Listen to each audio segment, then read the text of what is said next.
My whole thing is the idea of knowledge generation and epistemology. Who is the arbiter of meaning making?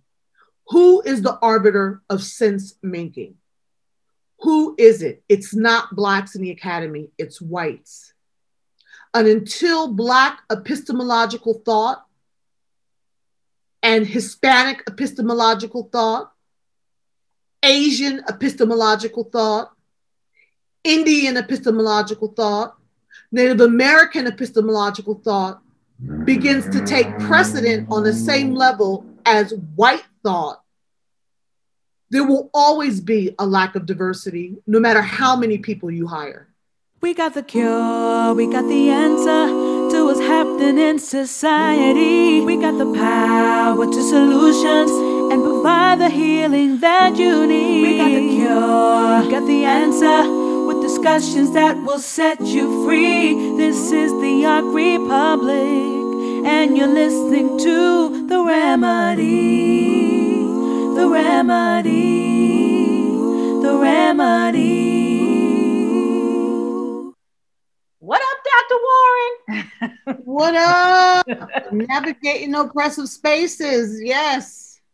Yes. How y'all doing today? Good, good. How you doing?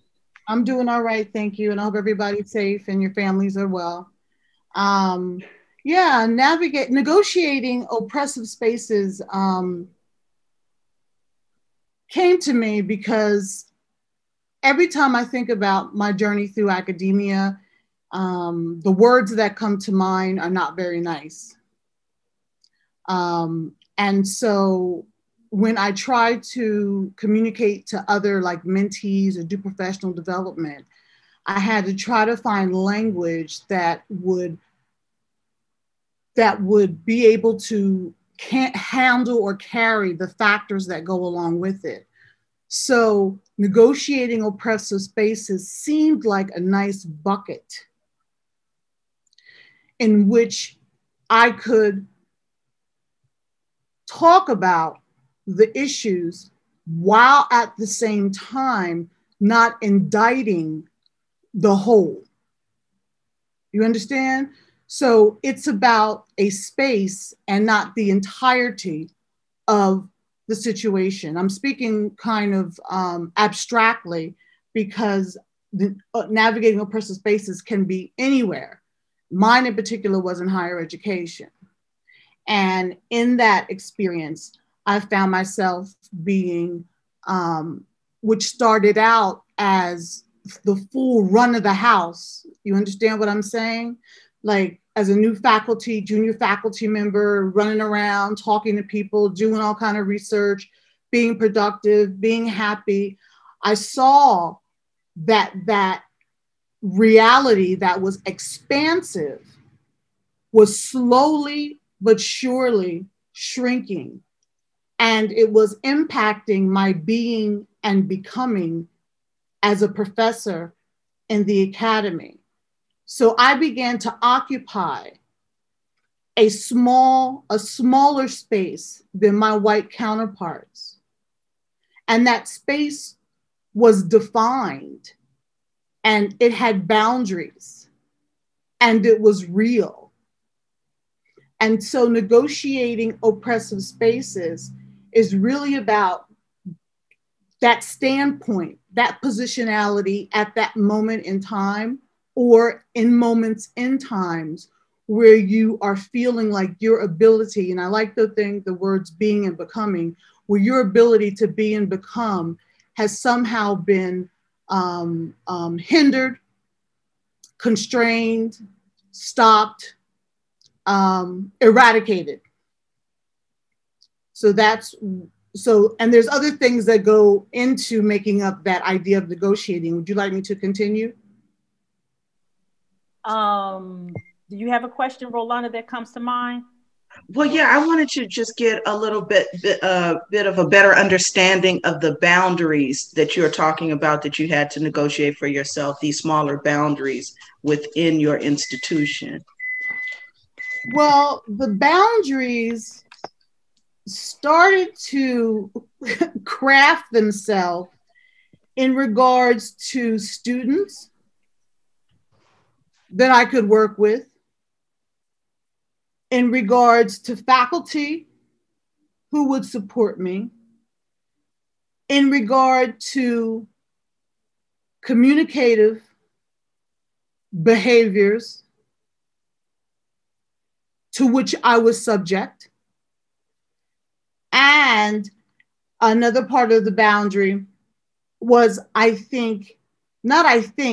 I know was a product of my own sort of shrinking with those boundaries. Because in my mind's eye, I was like, well, if this is where I have to exist, then I'm going to own this space. So one side, I made a box in front of me. So one side was me saying, okay. And the rest were communicative issues, faculty issues, and then issues related to students, as well as that being situated in the milieu of epistemological and ontological worldviews, where in fact the credibility of and the testimony from Black women faculty is not viewed as substantial, and it's not valued in the same way as my white counterparts. So there's an epistemic milieu in which this is situated. This oppressive space is situated. Can you? I'm sorry. Go ahead. I'm sorry. Go ahead. No, so one of the things that I've encountered in conversations with people across the spectrum in the academic space, because all of us are actually academics, so we know exactly what you're talking about. But when I speak to people, they don't understand. Can you provide, if you may, an example and explain how that is what you're talking about? Right? Just, Okay. Well, for instance, two examples that are one example. First of all, I was the only Black faculty member in my department for many years, and they hadn't hired somebody for a whole 50 years before they hired me. I was the only of color in 50 years. And so I was sort of like the token African-American who did community-based research. We do service. Black women researchers, we are all about service, right? We get service awards, we do this, we do that. So part of my service was to do a workshop on community-based methodologies and how they promote epistemic empowerment among disadvantaged communities. And so when I mentioned before the boundaries with the students had already been inculcated with the belief that I was an unworthy scholar.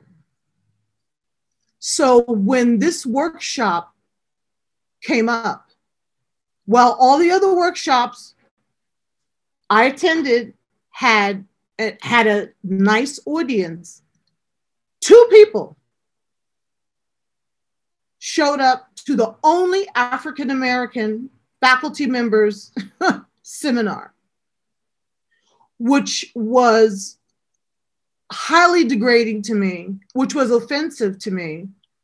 And it also reinforced the idea that I was being seen as an unworthy force within this department, that my methodologies, my credibility, my testimony about what I do is not seen, again, on the same level as my white colleagues. So that's one example. Another example is the fact that I do African-American research. That's the only folks I focus on. And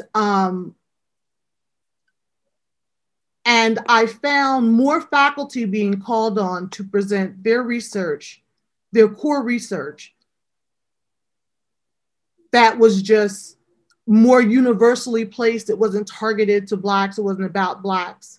I found my research being ghettoized and not seen as relevant to many of the audiences that faculty were speaking to, because it was a Black person talking about Black people. And so that's another example of the ghettoization or that is an example of the ghettoization of my research. I was placed on the margins. And I think I mentioned the last time, even prior to going into the PhD program to get my degree, I was told by a white man professor, white male professor, if you should not study African Americans. If you do, you will never be successful in academia. And it seemed that his words rang true in the particular department that I was in. So that's the ghettoization component of that, and the epistemic component of not being seen as a credible resource to students, which of course faculty need, because that's why we're there. They help us with our research. They help us, they TA with us, they teach assist with us. They're supposed to be our assistant, our help. And I had none of that. Dr. Warren, can you tell us a little bit about the trajectory that you felt that you were on when you started? Like, what were your goals in the department when you began, as opposed to, coming to the end of your work there? How did it change over time? When I went there, I was so excited because I was coming home back to New Jersey. I was at Rutgers, and I was very excited. I was producing. I had just came out of a postdoc where I was highly successful, and I was on top of the world. And mind you, I had racist experience as a postdoc, but for some reason, all of those lessons learned flew out the window when I got my job. So when I went into Rutgers, I went in with a research agenda. I went in with all the optimism that I would get tenure because I was publishing and doing the things. I mean, I was adept at doing the tasks that were necessary for promotion. So I did not feel that would be an issue. And so I went in there and I was doing my research and writing, publishing, teaching, and almost immediately,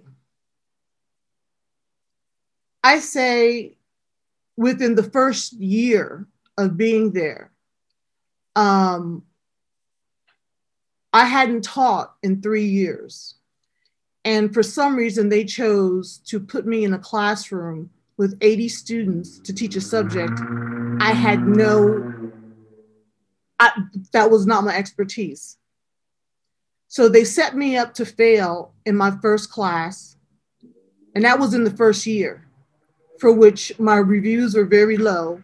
And the research shows that when you start off in academia and you start off teaching and your reviews are low, it puts you in a deficit that's hard to get out of.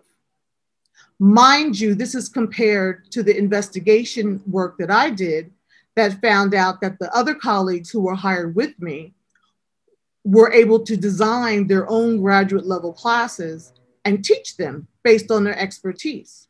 However, I, on the other hand, was placed into an undergraduate interpersonal communication course for which I had no clue of what are the theories and concepts. I mean, I know just because I'm a communication person, but that's not my thing. So that was the beginning of me starting to critically think a little. But then over time, when people would say things to me, like I was in conversation with a colleague who was just running his mouth. And, I like to let people talk because you learn a lot when you listen to people. He was telling, and I went in there as a health communication scholar, mind you. And he was standing there and he was talking to me about students. Oh yeah, all the students that come up to me who want to do health communication and they want to know what faculty, you know, I tell them about Catherine and Vicky. And he's talking to me, another health communication scholar, in front of his face, telling me that students are not being directed to me, clearly because he was a professor. And he would know where students were being directed because he was the one telling them where to go. And so that's another example of me thinking, what is happening here? So I say going into my second year, third year, I started job hunting. I started applying to different jobs just to see what would bite. And I became more and more, I would say distressed, I should say. This distress started to arise in me, and my gut was telling me I'm not supposed to be here because this is not the way this is supposed to go. This is not the correct context for me. Another instance where I really realized that, and this is all within the first 2 years, we had a meeting to talk about a search we were going to conduct. And the chair of the department at the time, the dean had given the mission of, looking for diversity.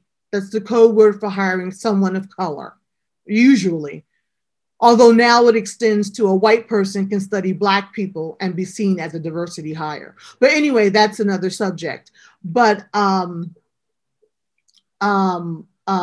were in the meeting and the chair of the department was talking about diversity as if it was something poison or antithetical to what academia stood for. Academics are supposed to be free to do their scholarship. And how does diversity hiring, what is that going to do for us? And why do we have to do the work of finding people who are of color? So his whole and then the rest of the group chimed in with their little remarks about diversity being, just the term for the day, that it wouldn't stay. It's just a fad right now. And I'm sitting there as a diverse person being called a fad, being told, why do we have to do work to hire people like this person in our room? Because that's what they were saying. They weren't saying it to me, but they were talking about diversity. So if I'm going to infer and extend that and make sense of that in the context of my world, they were talking about me because I was the only thing that was diverse in that room. And so these little things began to add up. And finally, I did not take any position. I stayed because time was moving toward tenure. But I knew even before I went up for tenure that I wasn't going to get tenure. So things started to turn around in the second year. And that's when I became disillusioned from that optimistic, happy, hopping around junior faculty to this sort of distressed, semi-depressed African-American Black woman faculty member, the only one in an all-white department. I felt like I was up against a wall of white and that I had no power. I felt powerless and hopeless to overcome the situation in which I was in. And I'm pretty sure that in this process, because I know I can identify with that, in having experienced all of these forms of microaggressions and blatant discriminations, racist acts, and then after a while, for those people who are watching, when you get evaluations, the evaluations are public. And the students go and look at your evaluations to determine if they're going to take your class. At the same time, there are, evaluation systems outside of the university. I forgot the name of the Rate website. My Professor. Rate My Professor. That's it. Rate My Professor. I was told by a Black faculty member that I should hire an agency to get those things removed or placed in the back of my profile because they read so horrible. And so when I remember one semester when I got my evaluations back, a lot of the comments were them not liking my personality. It had nothing to do with what I taught, the syllabi, the curriculum, or anything like that. It were these, because I've taught primarily at predominantly white institutions. It was really students, predominantly white students, because I teach in media studies and communication, did not like a Black woman in an authoritative position, taking them through an intellectual process and actually challenging them. Because what I discovered that a lot of the professors, or a substantial amount, would not do so and would just give them a pass. And they were like, wait a minute, I'm in class. I actually have, got to work, So, I mean, I wanted to say that, but also I totally understand what it is. You have this, you've been through this fire of just the PhD process. Right. And you ended up on the other side, because a lot of us don't make it on the other side. And then you get into this institution and you see what it really, really is. And it's like an extension of even some of what undergrads or graduate students at predominantly white institutions think. Oh, you're here because you're here to serve a purpose of being the token or making sure the numbers, are there, right? And in the boxes. And you turn into something that is from the purview of other people as being bitter, angry, unapproachable, unproductive, disrespectful. That's my favorite. That's right, disrespectful, and nobody takes the time out to even, they wouldn't even connect the fact that you're dealing with mental health issues or mental health issues that have manifested into physical issues because of all of the things that, that you do. I was even told that people saw me as kind of like being a soft, when I talked about the things that I encountered. Right. And so you negotiate, like, I don't know about you. You from Jersey, Rolanda and I from south of the 10 in LA, that's South Central. And you're like, you really don't want to see that person come out. In terms of the evaluations, I agree with both you, but I found something that was very interesting in my own experience. When I first started teaching at the, in the academy, it was at a predominantly white institution, and my evaluations came back horrible. But they were saying things like I said, she's disrespectful, she's unorganized, she doesn't know her subject matter. I'm like, excuse, you know what I'm saying? These are coming from teenagers, for all intents and purposes. I was in the Department of Education at the time. And what I found was, when I was looking at these evaluations and I'm thinking, unorganized, I'm a lot of things. I'm not unorganized. You know what I mean? I know what's going on. You just don't know what's going on. But I remember the turning point was I was teaching a course in classroom management. And one of the things that I tried to iterate is, if you can't follow directions, you can't teach your students how to follow directions. So this exercise is about following directions. So that you have to have A, B, C, D, all of these components. You either have all of them or you have none, because the directions are right here. Fine. And so it was either you get 100 or a 0, pass or fail. So I give them this assignment. They come back. I would say 90% of the students did just something else. It wasn't, well, whatever the directions were, it wasn't that. So they got the grade accordingly. But because when I had to give out all of those Fs, I was like, did they understand? But it was enough students who did it correctly for me to understand that the directions were clear. So I give them, that happens, and they're like, she doesn't even know what she's talking about. She doesn't even understand why does it even matter if I did this, that, and the third or not? And it was really this kind of conversation. I've even heard students say things like, I pay her salary, and things like that.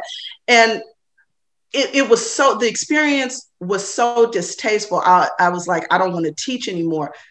But the next year, I ended up teaching at a state institution that was a predominantly Hispanic serving institution, where my students were not only Latino, but a lot of Asian and Middle Eastern students as well. Not so many white students. And my evaluations were never bad after that. And I was there for 7 years. And I thought about this. It's like, what am I doing differently? Am I doing anything differently than I would in any other class? What they didn't have at this other school was the privilege, or this idea of privilege that the students at the PWI had, right? So they look at, when you don't have that, when you have that privilege, I think they look at us like we work for them. You know what I mean? Right. Like, I'm here to give you other than just teaching you. They feel like you owe them something to a certain degree. I don't know. It's this sense of entitlement that the variation was so profound at these different institutions. And I've never taught at a PWI since, and I've never had that experience since. So I wonder how much it's the students that drive the faculty, or is it the faculty that's driving the students to interact with professors of color in the way they do, like not calling you doctor, calling you miss or even calling you by your first name, and things like that. You get a lot of that. It's a serious cultural issue. Yeah, that's a serious cultural. Go ahead. I'm sorry, Jen. No, I just wanted to provide just the third support that I had the same evaluations that you all had, exact same at a PWI. So it's amazing how we had very similar evaluations that are tied to our personalities and not toward the fact that we are intelligent beings in there delivering important information for them. The thing that I also think about is that they have been inculcated with the idea that what is white is right. So if Black women or Black men, but I'm talking about Black women, if Black women cannot imitate the characteristics of whiteness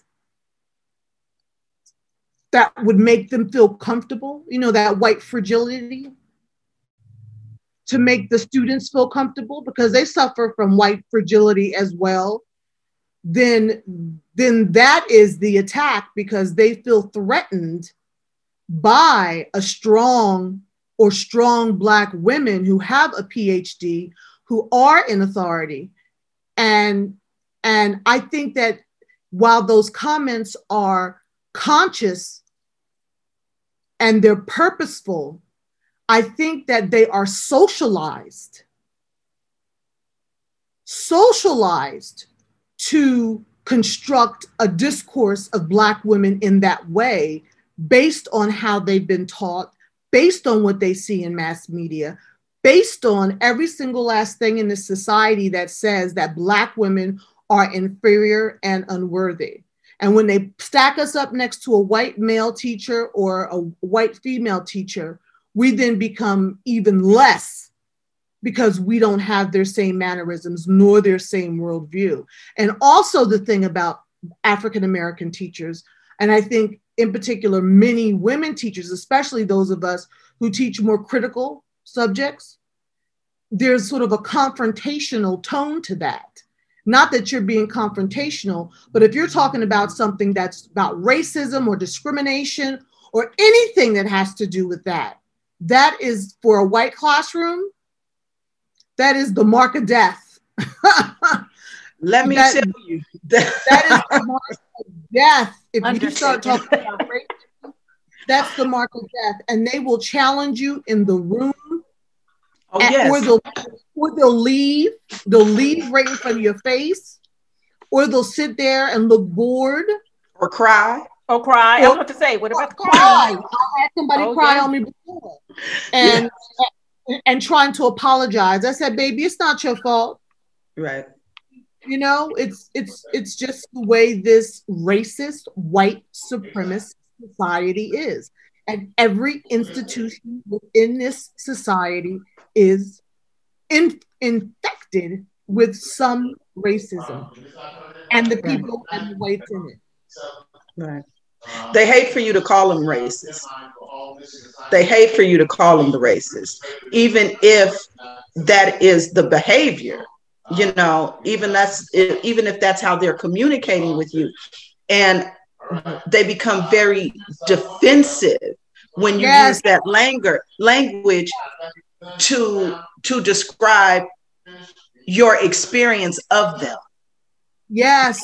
You see what I'm saying? It's like, you know, maybe I'm not saying that you are a racist per se, but this experience that I'm having with you is triggering some racist, you know, emotions on my end. You know, it's kicking up different types of racial trauma and things like that. And then that's when you, especially in the faculty, you'll get the tears very quickly. I work in justice studies. So in the interesting thing is I was in the department for 7 years in the justice studies department. And there were 2 African-American women, 1 African male, and he was the only one that had tenure. And he actually received his doctorate from a diploma mill. And he used the fact that he was from, I think he was from South Africa, or he was from Africa. He was from the continent. And he came to the United States and said he just simply did not realize that that was a diploma mill. But he got tenure. No other Black woman in that department of justice studies had, or was even tenured that I can, no, yeah, there wasn't even any tenured while I was there. So, you know, and so we talk about this critical analysis of race and gender and things like that. And it's so embedded, even when we think we have relationship with allies in our department. Those don't exist to me in the academy. So I'm sorry. I concur with you. No, I concur. The allies, well, if we're talking about white allies, no, they don't exist. And in particular, white women. Because white women, and I hate to say it so frank, they'll throw you under the bus in a minute. They'll look and laugh. And in my book, I talk about the dark side of communication with Caucasians, because there is a dark side. And it's mostly with the females. And there was a book written a long time ago by Olga Davis and another African-American woman scholar who talked about Black and white women relations and how precarious they are. Yes. And in the academy, it's even more so. And I talk about because while Blacks tend to address you to your face, hey, you know, why would you do that? You know, what's going on? They, on the other hand, will do things that are detrimental to your livelihood, to your job. They will say things, do things that can undermine your promotion and tenure. They do things that, in the book, I call it, they just peck at you.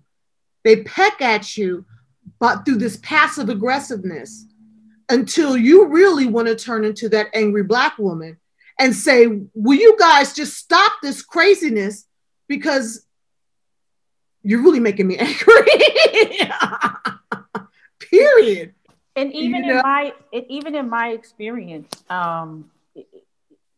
finishing, the PhD, my 3 professors in the committee, because I had to have 3 professors in my committee and 1 outside, were all white males, because the women that I asked in my department all declined. And later on, a professor slipped and told me that they thought that I wouldn't successfully finish. And so they all, in a nice, polite way, declined, declined to be on, on the committee. Another thing is that I also discovered that there was key information that would have helped me navigate the process in terms of the different things you have to go through, the defense that were given to students to prepare and prep for it. And so here I was out in the wilderness on my own until a staff person slipped and told me about it, and then tried to backtrack and say, oh no, I don't know what I'm talking about. That's what they do. It's exactly what they do. And then when it looked like I would be on the other side of the dissertation, it was like, oh, okay, this is somebody that I can begin to have decent conversations with, introduce them as somebody at my institution when I see them at conferences. So I thought this was really interesting when my white colleagues were, or let me just say this, my non-Black colleagues, because there were people who were not white there who were getting catered to left and right. So the things that I understood is that there was just a lot of support and buffering along the way that that I did not have to get. I mean, that I did not receive. And so when it comes to this point where you are tired, or you just basically have to confront all of the bullshit, long story short, I mean, let's just be honest, then and you present it as such, then you are deemed as confrontational, so it's like you cannot win in a lot of ways. I want to move forward. This is supposed to be the remedy. We could talk about this, and we need to talk about it. And I think this is, so this is the second conversation of talking to women in the academy, Black women in the academy, about our experiences. And I think this is really needed, because I said this in the other thing. Black women across the board get the lowest evaluations. Black women across the board at the academy die the fastest, develop illnesses in disproportionately high numbers than any other demographic who works in the academy. I don't know if you knew this, but there was a woman, her name was Cheryl Wall, I think, but I was just recently told she was months from her retirement at Rutgers, and she died due to respiratory issues when COVID hit. She was months. She gave almost 50 years to an institution, and months before she was to retire, she died. I don't know if she was necessarily alone, but where is the support system for somebody who's been at an institution for almost 50 years? You should be like, where are you? What are you doing? Are you okay? So this is the thing, this isolation as well that occurs in these institutions. And I don't know, but let me say this. Dr. Warren, I keep going from Dr. Warren to Jennifer, used to be a dancer for MC Hammer. I love that. That is so, I love saying that. Get that? You just don't That's know right. how many choreographies I did growing up off of MC Hammer. But we all have a very social side. Like I've seen us all in the social circuit. We electrify, we cha-cha, we twerk, we break it on, we do all these things, right? But even the social aspect is a very awkward thing for me.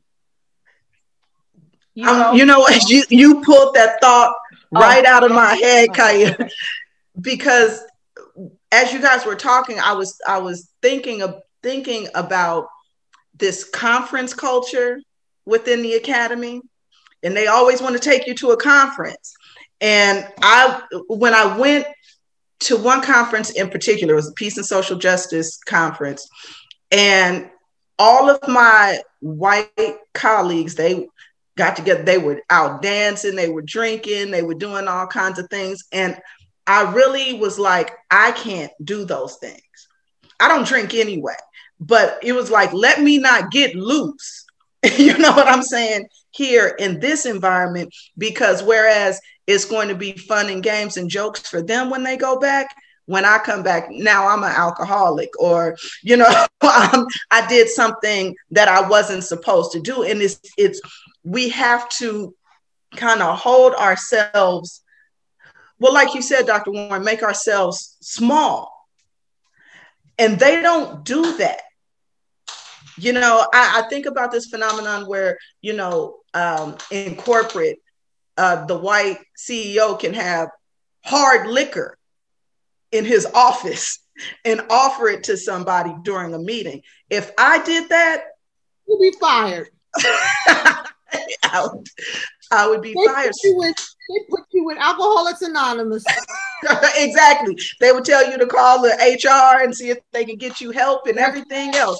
So what I wanted to ask both of you is, in your experience, have you found yourself kind of trying to shrink in social settings?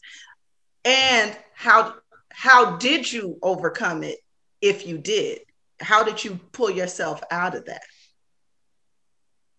Well, if we're talking about socializing, like hanging out with our colleagues, is that the socialization you're talking about? Yes, and it's under the auspices of a work situation, but to me, they're really just trying to see who you are. Right. They're trying to fill you out. Well, I know when I first got the job, we would hang out with the new faculty, although I had a child. So it was a little difficult for me because I was a single mom. But when I went out, I went out. I didn't care. This is my time. I don't care who you go tell, what you go tell. I'm going to have me a good time. And I drank and I danced and I danced and I danced and I danced and I danced and I drank. And that's what I did. And, but there have been some social situations at conferences where it's always awkward for me at these conference events. Like, I'm very comfortable around my own folks. So I'm just going to say that straight out. But for me, the bane or the issue with the social is that it usually is supposed to turn into something either collaborative, ideally, if you're talking to other faculty, or there's a conversation to be extended, because I'm always looking for opportunities to advance my research and grow. And I would find that I would get lip service. Oh yeah, I got you. Yeah. Here's my email. And I would email them right away. I used to do this come from the conference. I have all these emails from all these non people of non-color, and I would email them all.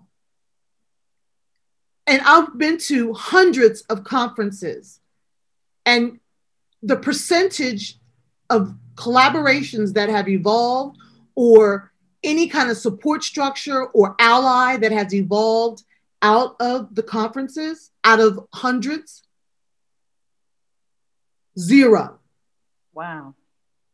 0. And not that I didn't try, but I would do my email, they would reply, and then that would be the end of it.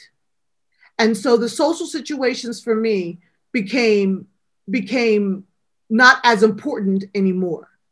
And that's where I began to isolate at the conferences.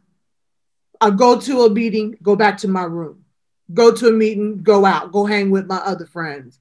You know, that's how that would work its way out. And I thank God for remote conferences now that I don't have to deal with that. I don't have to deal with it. But yeah, social situations can be extremely precarious in academia. And you know what, Rolanda, I never in my mind when I was out partying and socializing like that, did I ever think critically about what somebody would go back and tell somebody about my behavior. It just was something that we're having fun. And I just trusted we were having fun. Right, right. But you're bringing something to my attention now that it was a professional. It was with professionals. It was work related. And that I should have been more attentive to my own behavior at that time. You just made me come to the realization, because I mean, I have gone out and everybody has fun with me because I like to party. So you from Jersey, baby? They're like, you coming, Jennifer? I'm like, I'm on a babysitter. I'll be right over there. But they could be saying this and at the same time going back and saying Jennifer's an alcoholic. She's wild. No, they could have been. Yeah, no, yeah. You're right. Look, yeah. I'm not, you know, so for me, I think there's several things. One, I lived in Newark for 12 years. So living in Newark, a lot of the social things were just logistically didn't work for me. And Jennifer, you still there? Oh, okay. So, but you know, this is true story. When I first started academia, one glass of wine, I'd be on the floor. So I'm not the best of partakes of the spirits. So I know 2 times I was on my 3rd drink and all of that high disappeared. And I know when I woke up in the morning, I was like, oh my gosh, I think I said some things. I did some things. And I would be like, you know, I know I said some things and I did some things that were totally, you know, out of quote unquote, this professional demeanor, you know, that I present.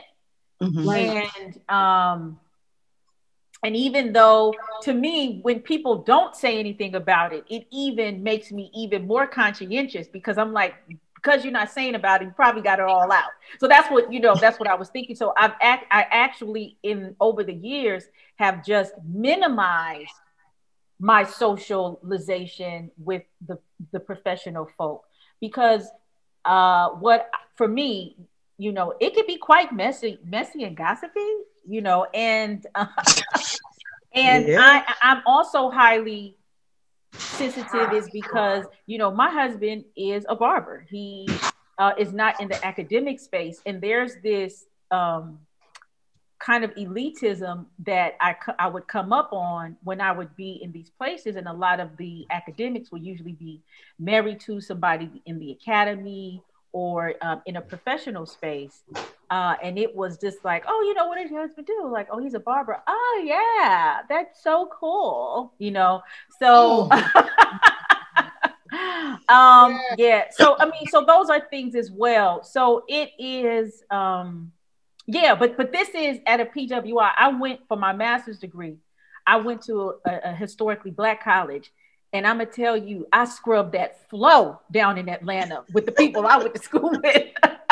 Yeah. It was a different thing. And you know why? Because these are these lived experiences or these understandings, which occur across the board in all demographics, is that you can be multidimensional. And it is because you do something at the strip club, Magic City at 3 a.m, has nothing to do with your intellectual capacity or what it is you contribute to the space. As a matter of fact, you get more respect because you show your multidimensional self. I knew that in that oasis that I had I wasn't for sure when I went to the other one, and and I wasn't for sure. So I don't know. It's just awkward. It could be very awkward for me. Or let me say this, can I just say this? And because of my hair, and I used to have locks too, and everything, and I talk about hip hop. I don't like it when I walk into some. They're like, "Oh my gosh, here comes Kaia. She's about to turn it up." I don't like that. That I don't like that. I'm gonna turn you up. What I really wanted to say about socializing and interacting with our white counterparts, especially in academy, is that I fundamentally believe that Black women have an intimidation factor that many people cannot get over. I had one African American friend who was my graduate research assistant, and we became friends, and then she got a job at the University of Kentucky. But she was very non-threatening. I mean, smiled all the time, spoke softly, you know what I mean, dressed in like the prim business suits. And so I would look at us, because like Kia, I had some serious locks.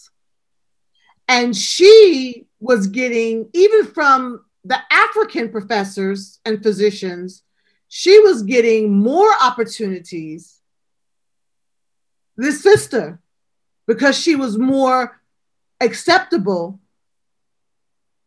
than I was getting. And I believe it was due to an intimidation factor. I remember clearly my postdoctoral mentor calling me into his office. And I cannot believe that he actually told me that I needed to smile more.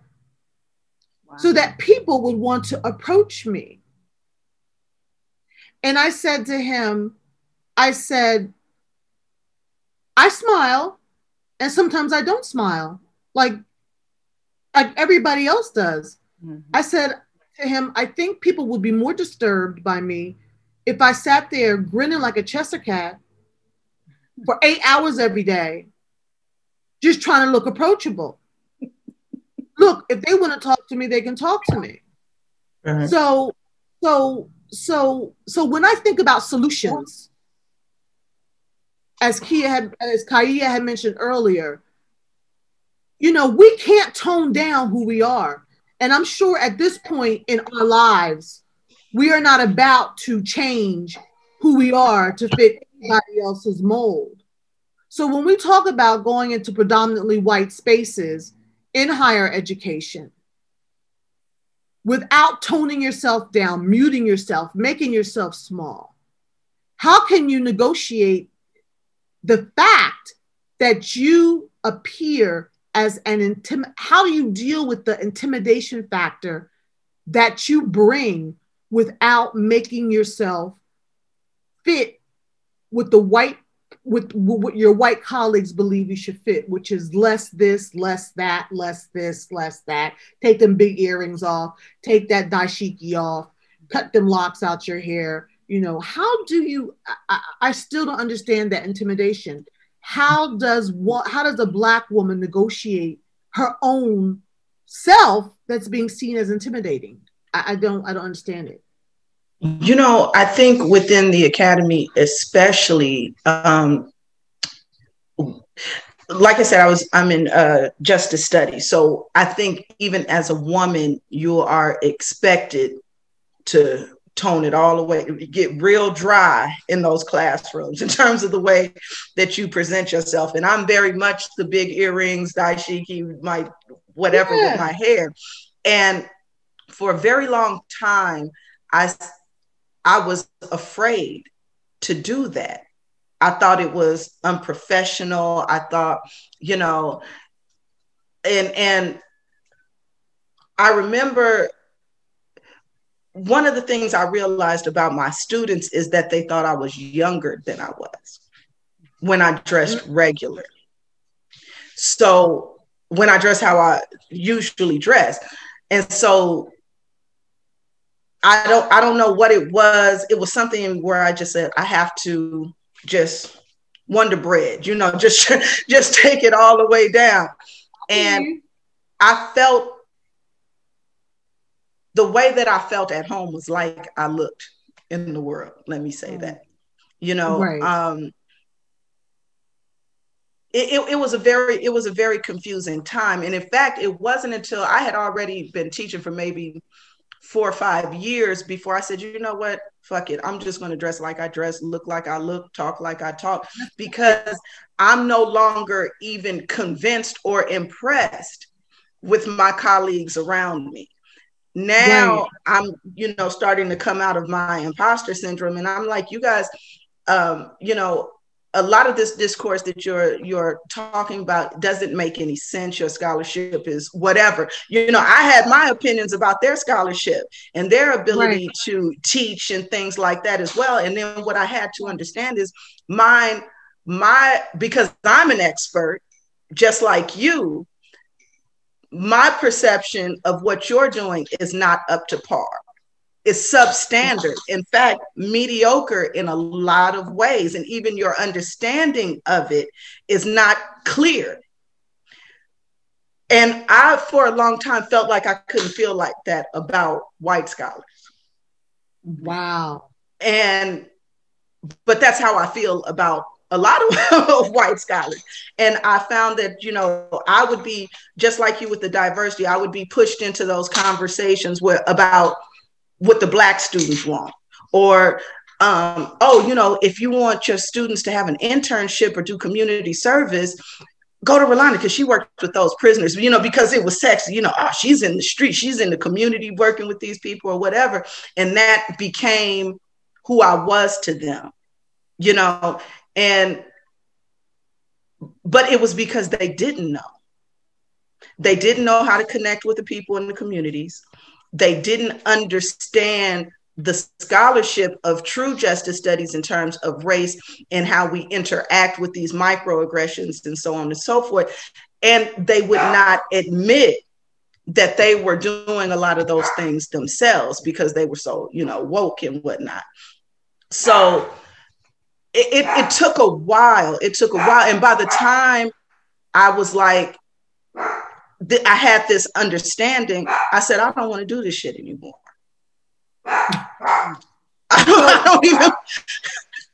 So what I hear you saying about the intimidation factor is it's not even a factor. You just do you. Right.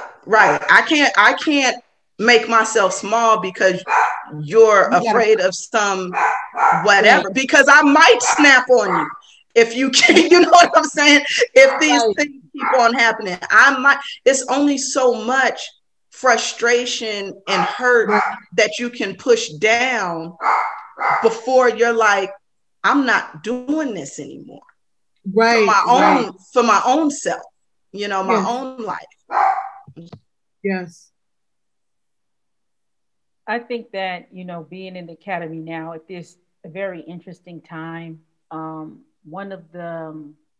there is this dog chasing the tail moment where there's all this talk about inclusion and diversity and wanting to be culturally sensitive and, you know, all those words. But because it has been for so long, has just been talk and no action, there is such a gap or a dearth or an abyss in terms of what that looks like. I would say the climate is people really have run out of they've run out of excuses, but they don't at this point really truly don't know how to be a part of the solution.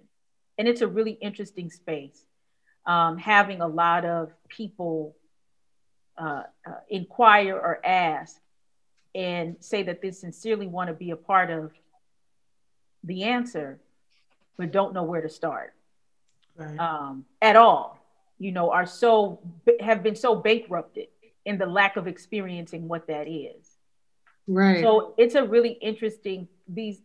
I don't want to say interesting because that's always the go-to in academia. You know what I'm saying? So there has it in where I am now, the discussions have been difficult. Not for me, not for me, but there's a lot of tension. A lot of, people are being called on their shit. And let me see that a large, sobering thing that I would say the Academy must come to grips is that from a business standpoint, it is not lucrative the way in which it has been operating, especially as more and more students who don't look like what the Academy was built for are coming in. And even those students who do look like it are demanding an experience that is reflective of the society in which they want to live in, or at the very least, give it a try. So in terms of negotiating the spaces for me,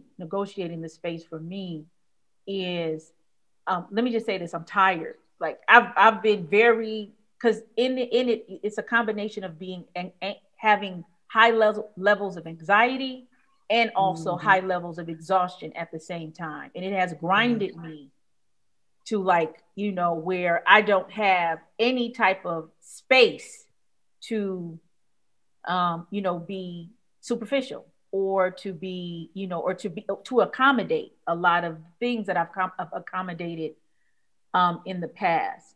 I think that we really can use this moment in order to harness our energies and move forward. I don't even know what that looks like. And I've been talking about the reimagining for months now. I think part of the reimagining has to be sanctions. I think a lot of these predominantly white institutes and land grant universities that are predominantly white, they get a lot of money from the federal government and they get a lot of grant money. And while I understand you saying they could make more money if they really followed their diversity plans and were more inclusive, they make enough money that it's like that the idea of diversity as something that is an economic strategy, I don't think even crosses their mind. And I think sanctions need to be, the Academy is not going to change until something happens to their funding.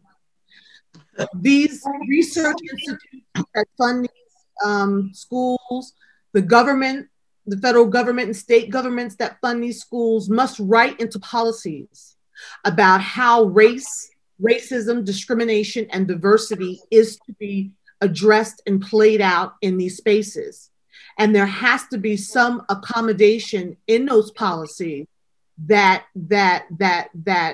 provide a space for Black and brown peoples. And if Black and brown peoples are not being hired at a sufficient percentage per year, when we go do our budget, you will not receive the money or all the monies that we would have regularly set aside for you.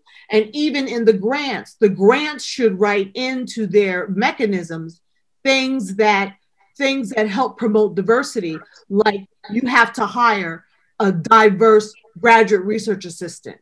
Do you understand? Like there has to be protocol and criteria. And if you do not do these things, there are sanctions. We will not give you the money to have research assistants on this project if it's not inclusive, which means they have to go hire Black folks, Black students to be on projects. And that's one way, I think, and for me, that is the ultimate solution, are sanctions, because the university itself cannot course correct. All it can do is write its own policies, put them up, act like they're doing stuff, and nothing's really happening. Because when I looked at the state of Black faculty and the percentages in predominantly white colleges, the stats now, they seem to be the same stats they were 4 years ago. They are. Right. So sanctions. Sanctions. I believe sanctions. I agree. I can definitely see that. We're actually coming up on the end of our time, but before we do that, I would like to pose the question to both Dr. Shivers and Dr. Warren in terms of protecting ourselves as we navigate these systems in terms of the remedy. So how do Black women in the academy protect their mental health, protect themselves in terms of how they are able to socialize outside of the academy with all of these things going on inside of it? How do we do that for ourselves? I think that, well, from my perspective, what I was missing was peer support from other African American faculty members. There are no wraparound services in academia. There may be a group for Black faculty that you go to, but there was not really enough. At the end, I got support. They wrote a letter for my tenure, which helped my grievance hearing, and I won it. But before I got to that point, these Black and brown professors who know the struggles that other Black and brown professors face do not reach out. There's not many resources. Well, there were not when I was in the academy, which I left 2018. There were no resources. And as a junior faculty, to spend your time running around, going to meetings that address African-American, whatever in the academy, it's very hard because you have to publish, you have to do service, and you have to teach and prepare your classes. So for you to engage in groups that you have to drive to in the middle of the day, and that's what I found out, it was just very difficult. And they would have events in the evening, which was hard for me to come to because I had a child. So I missed that peer support, which I think social support. And I'm writing a paper right now where it talks about social support is emotional support. And emotional support is what helps to mitigate the impacts of stress on an individual. This is what the research says. And there's not enough of that. And I think that's purposefully done. Huh. Don't ask me why. I think everything that's done in that academy. Right. I think it's all purposeful. But that's one thing. Peer support groups, I think, are important. Okay. And professional development. Okay. Professional development, because if somebody I had a white man professional developing me, a Jewish man. And that didn't help me at all. I had a Black woman who I could have used, but she was isolated. She was practicing isolation and staying out of the way, although she had tenure. So I didn't know what she was doing. But you know what? As a non-engaged professional development sort of scenario, I could look at her. I became her. Mm-hmm. I became her. I didn't realize looking at her, I was looking in a mirror of what I would become. Woo! Is that I'm sorry, go ahead. No, Kaia. go ahead, Rolanda. No, I was going to ask, is that a form of personal safety that you use within the academy?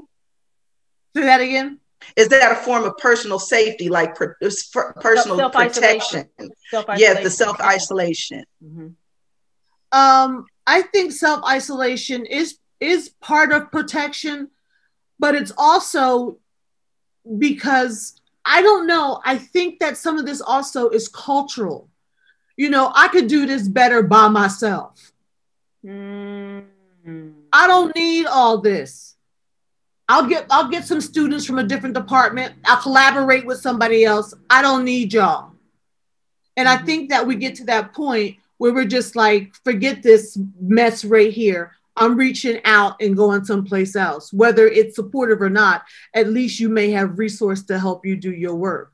But that self-isolation is protective, but it also, and like I say, it's the margins. The margins is an isolation space, but it's also a space where you can realize yourself authenticity. I can't even say the word.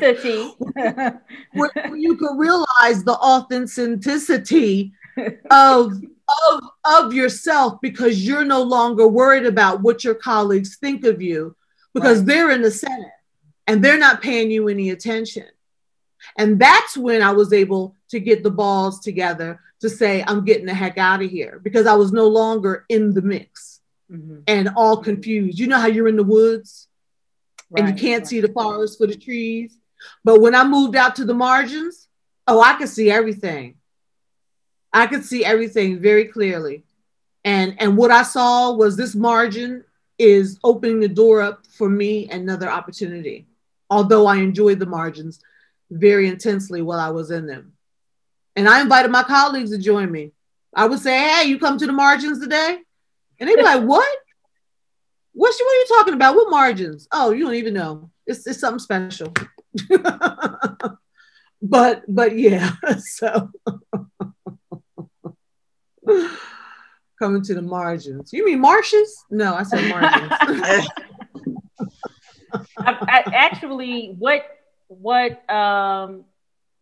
Dr. Warren said was, we're pulling stuff out of each other's head. I would say that, you know, in my line of work, right, in the academy and in some other professional spaces that I've been in media and in politics, it's very competitive, but it's a white man's type of competition. And what I've experienced, that some of my fiercest, most egregious opposition has come from people who look just like me. Oh, Lord, don't you go there. You know, Black women, most specifically. And I had a really hard time in adjusting when I went to Rutgers, engaging with professors and students, Black women who were undermining, unsupportive, backstabbing. I wasn't.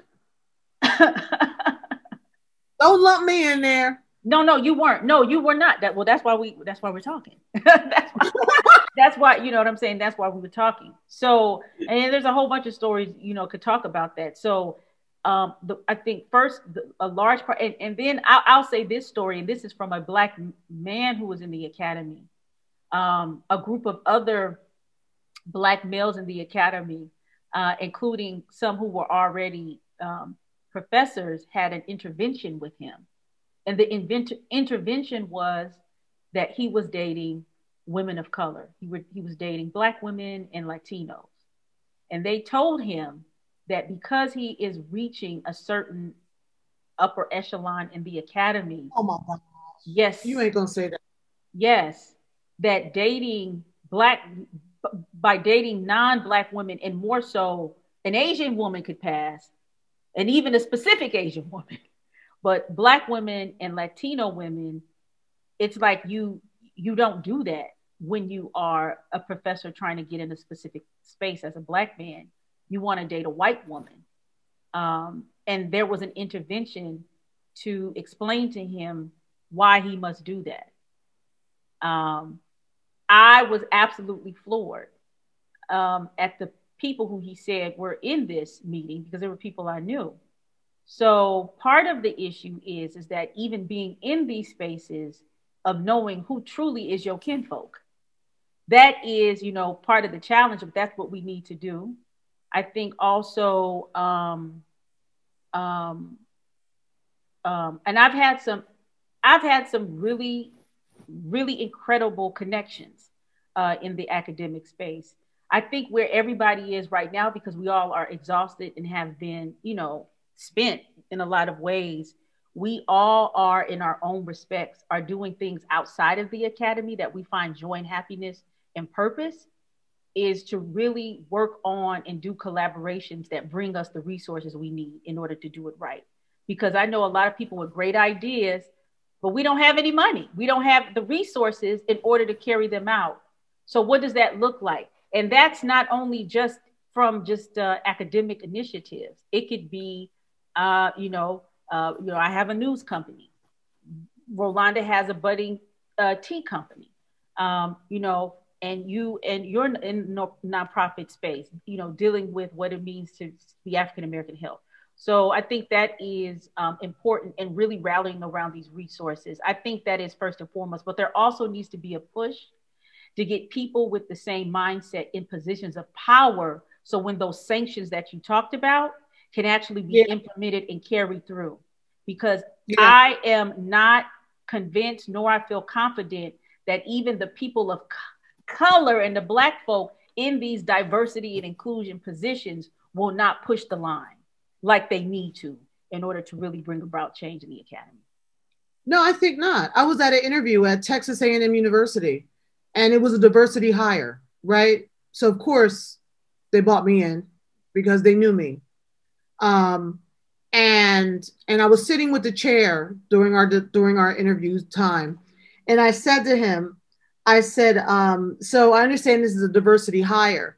And he looked at me just to make sure that I was crystal clear about what diversity means in this predominantly white space.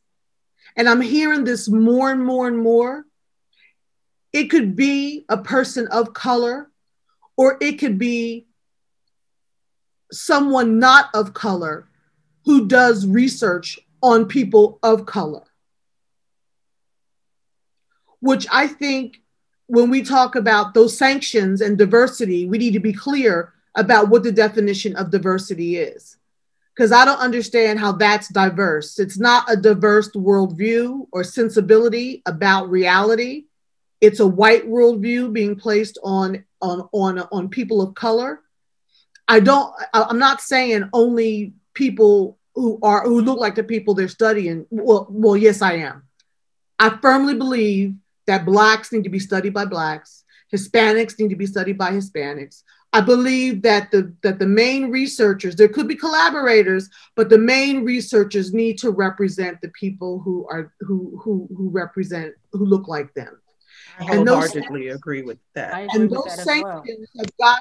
Those sanctions have got to really define what diversity is, because diversity is not a white man or woman doing research on Mexicans at the border.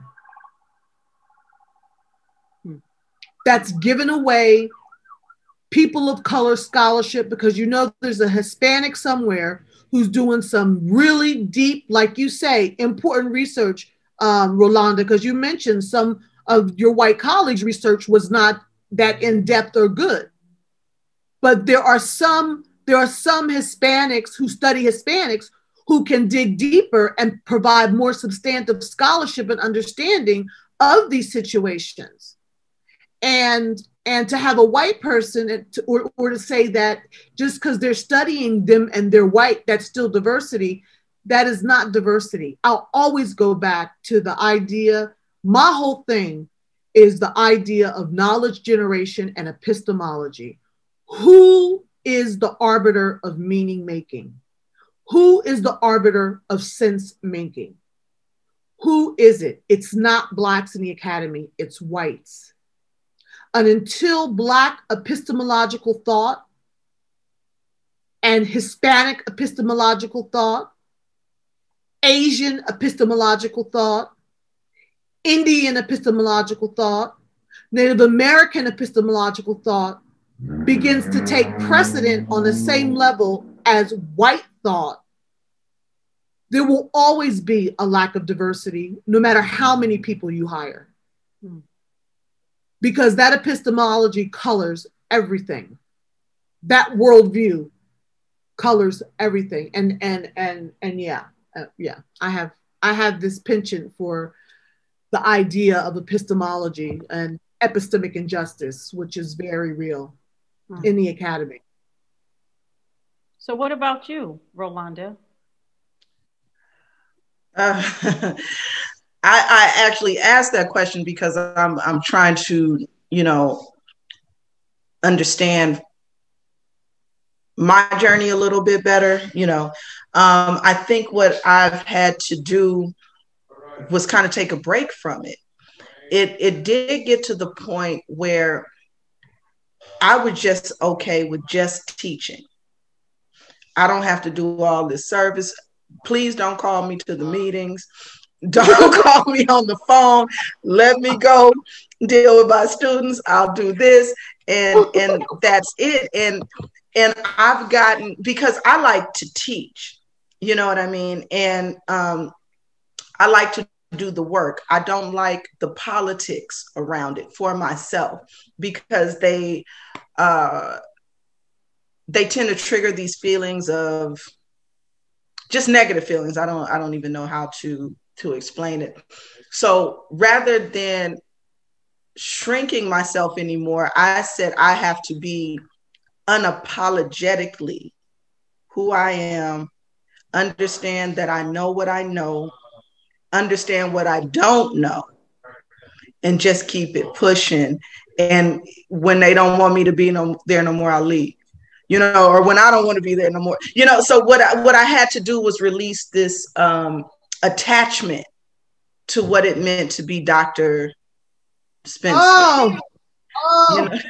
And that's been the hardest thing. I'm sorry. I'm feeling you with that. That's real. Yeah, because once you get those letters behind your name, you feel like you have to perform in a certain way. So I had to kind of let go of that part of it. I don't know. I think it's when you first go into the academy, it's expected that you're idealistic. You're like, oh yeah, I'm gonna make all these changes. My research is gonna be this and that, and then you come in, and then it's the letdown. You know what I mean? And the questioning that you didn't feel like you would have to go through it.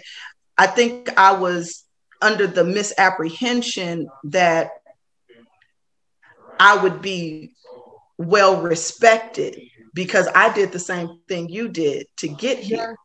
You know what I mean? I went to the same institutions. I have that same piece of paper. So I thought that it would come with this at least respect for what I do. So what I had to do was just release all of that expectation of what it's supposed to be. Because I'm not that. I'm not the the idea of what a professor is supposed to look like. I can't tell you how many times I've come into my classrooms early, like the first day of the semester, before they know I'm the professor. And sometimes I'll just stand in there, or I'll sit down and just write or something, and they don't know it's me.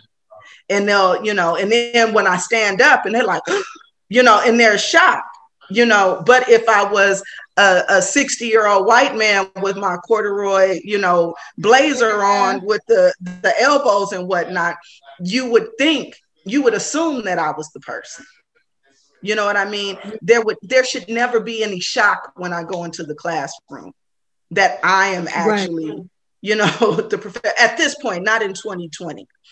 But there is. So, I think the best way to kind of protect yourself from that is kind of go into it with no expectation on what it should be, and be able to work and deal in what it is until you can't do it, or until you won't do it anymore. Right. Yeah. Right. So. Yeah. And I decided I wasn't going to do it anymore in 2008. I won my grievance. I was going to go back into tenure. I did my packet all over again. And then the two deans hemmed me up in a corner like the day of my tenure packet going on, and shoved a contract in my face and said, sign this and you have one more year here to find another job. And at that moment in time, Dr. Shivers and Dr. Spencer, at that moment in time, that was it. That was it. The line in the sand was drawn, and I said, I'm getting the hell out of here. And I didn't have, I had a year to find a job. I'm still, the job, it wasn't about me finding a job. It was about me finding my passion. Right. Which leaving there allowed me to pursue. But yeah, but it took me 10 years though. Right. Right. It took me 10 years to release what you talked about before, that who I was what I did. Right. And if I leave the academy, then I'm no longer a valid professional doctor with a PhD. I'm just out there in the world all alone. Like, that was my identity. And I went dark for a long time. I went dark for about a year after I left. And dark means dark. I didn't talk to nobody, no social media, no nothing, because I was so depressed. My hair was falling out. Yeah, like, you know, little bald spots on the side from itching. I had that. I didn't even realize until I got my hair cut. I was like, oh my God, my hair is falling out. And I had to truly take time to heal, because that 10 years was like trauma. So when we talk about Black women in the Academy of Mental Health and all the health outcomes that Dr. Shivers talked about earlier on, I mean, those things are very real.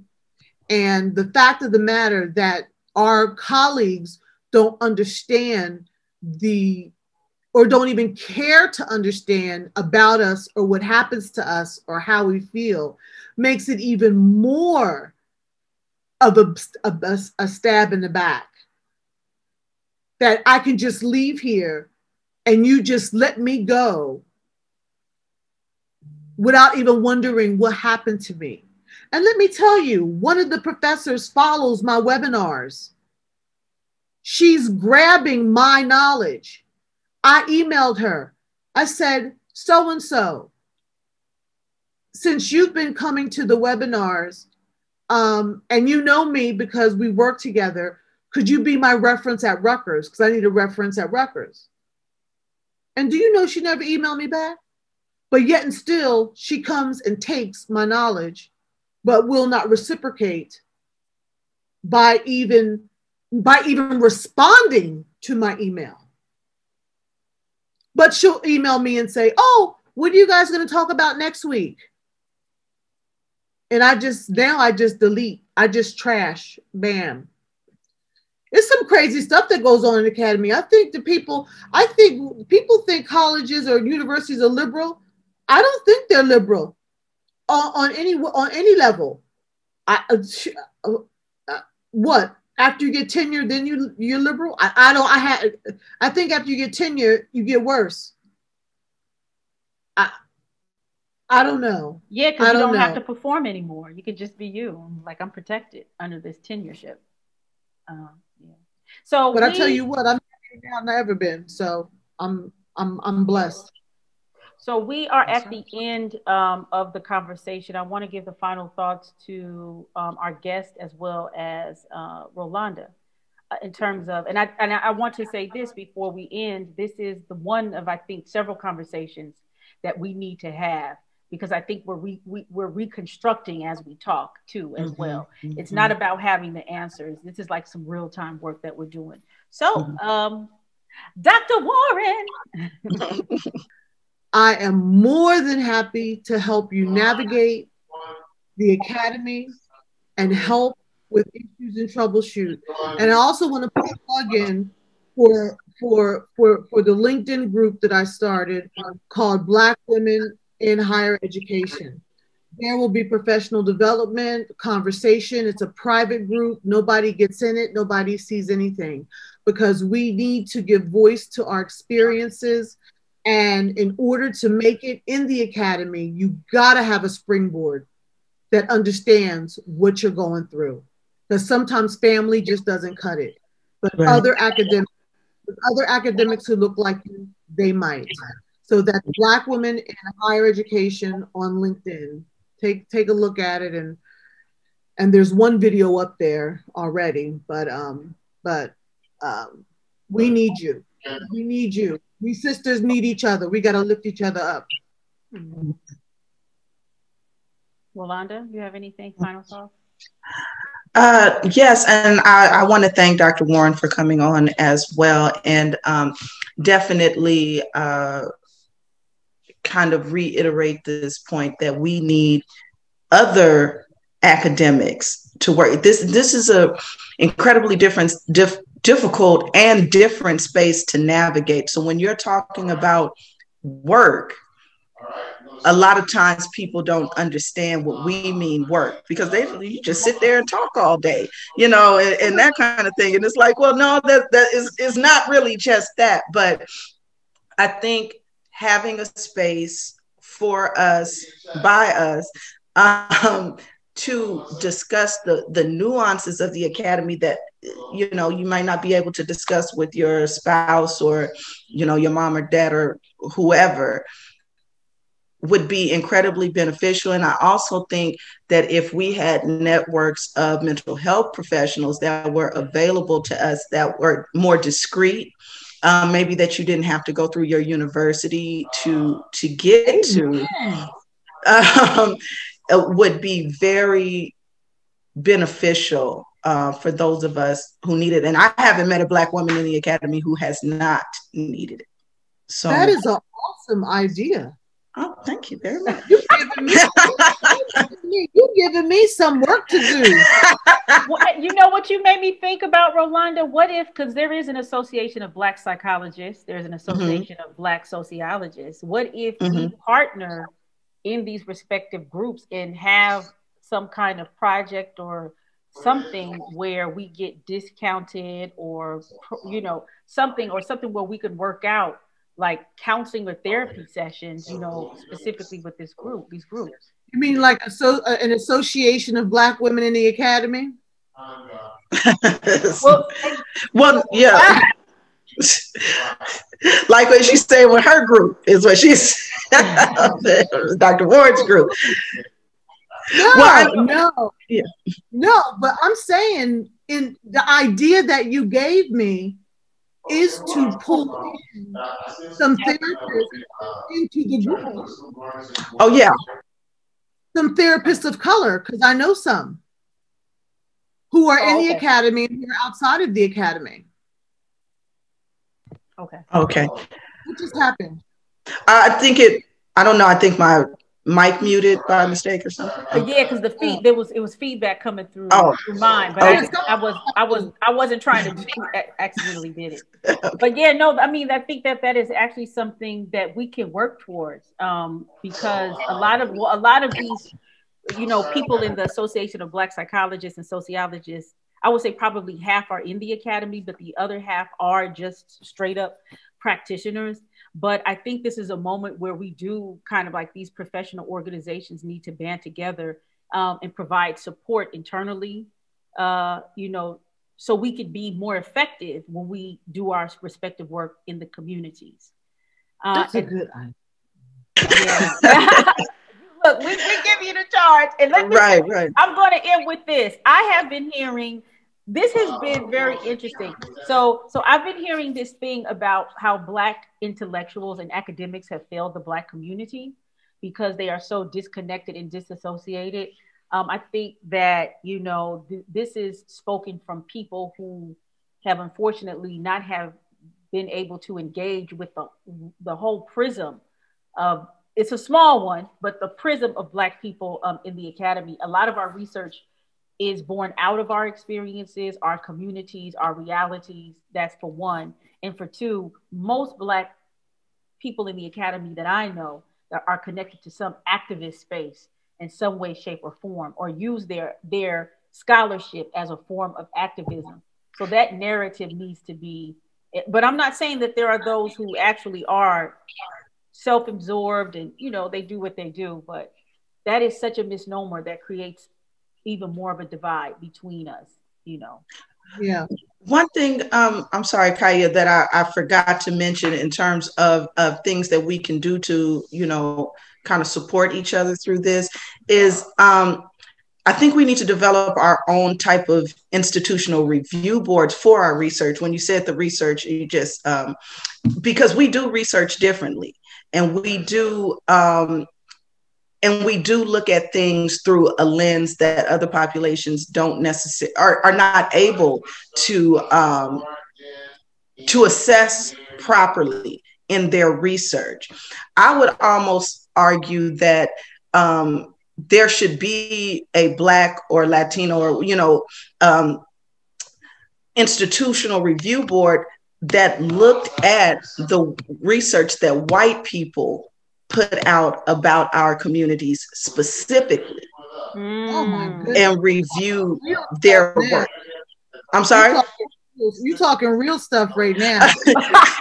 Well, because the interpretation is always off from all of the research that I've read with white people to Black. I'm like, I I didn't even have a doctorate yet. And I'm like, this is not what that means, you know? And it's like, because I'm in it and I'm experiencing it, I know that this is incorrect, but we don't have the systems in place to say, no, this is not even right. You can have a white person come to you and tell you, no, you're not right about, you know, the things that's happening in your own community, because they saw some research or some statistics that said X, Y, and Z. And it's like, well, that's not what that meant. Your interpretation of it is through your viewpoint, not theirs. The context is through your context, not theirs. Even if you talk about, you know, where they go into communities and they may live there for a while, as long as you can come out of that community and be unaffected by everything that you've seen, you didn't experience it. So there has to be checks and balances. And I think we have to hold their feet to the fire and say, the way that you're going, your academic analysis of this research is either correct or incorrect. And that's where we needs to be established. But that's where we need to work with community-based advocacy. Communities need to be the arbiters over and a review board within their community. People who want to come into their community to do research, just like when you go to speak to Native Americans, you got to go before the elders and tell them what you're going to do. And you got to show, you know, you got to keep in contact with them.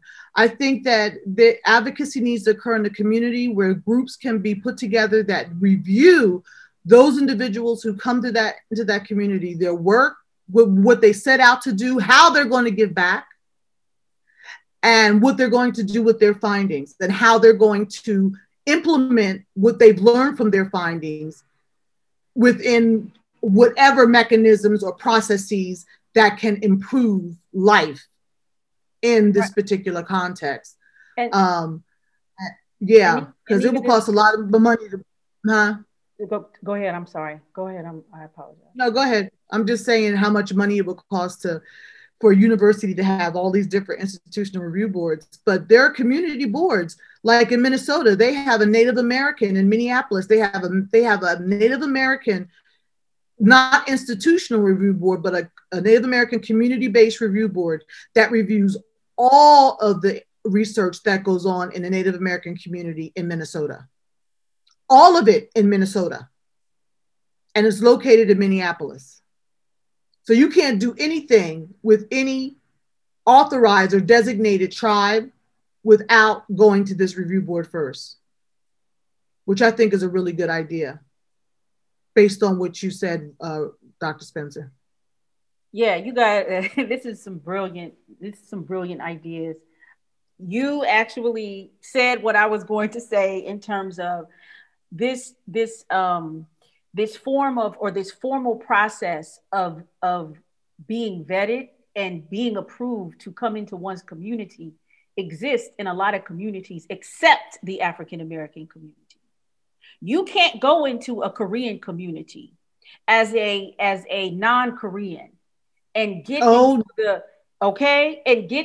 the bones and the blood of a community, then leave that community and make a whole academic career off of the information you gathered. I would say in a lot of ways, the African American community falls victim to that the most. And I think that that's excellent to have this IRB board in terms of what we can do as academics and how we do hold to the fire. And this directly is connected to one's funding.